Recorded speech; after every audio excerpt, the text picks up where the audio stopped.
سورة الأحزاب مدنية. أعوذ بالله من الشيطان الرجيم. بسم الله الرحمن الرحيم. يا أيها النبي اتق الله ولا تطع الكافرين والمنافقين إن الله كان عليما حكيما. واتبع ما يوحى إليك من ربك إن الله كان بما تعملون خبيرا. وتوكل على الله وكفى بالله وكيلا.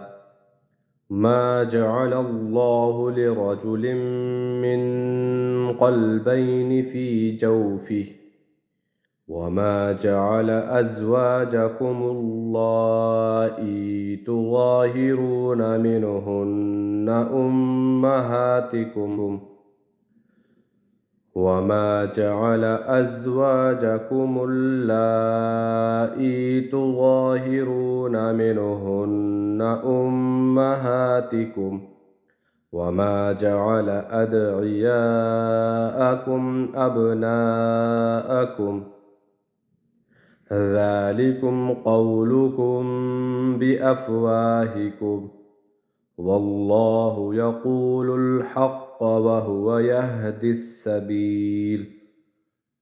ادعوهم لآبائهم هو أقسط عند الله فإن لم تعلموا آباءهم فإخوانكم في الدين ومواليكم وليس عليكم جناح فيما أخطأتم به ولكن ما تعمدت قلوبكم وكان الله غفورا رحيما.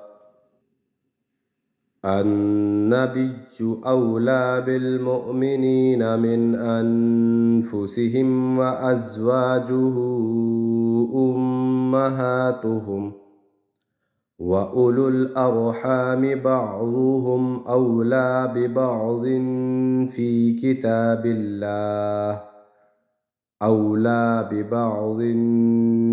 كتاب الله من المؤمنين والمهاجرين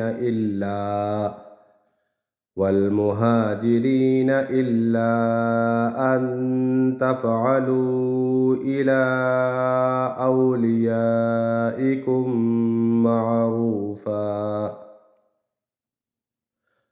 كان ذلك في الكتاب مسطورا.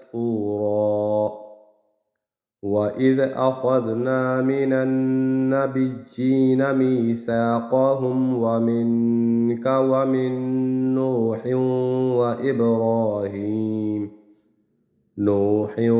وإبراهيم وموسى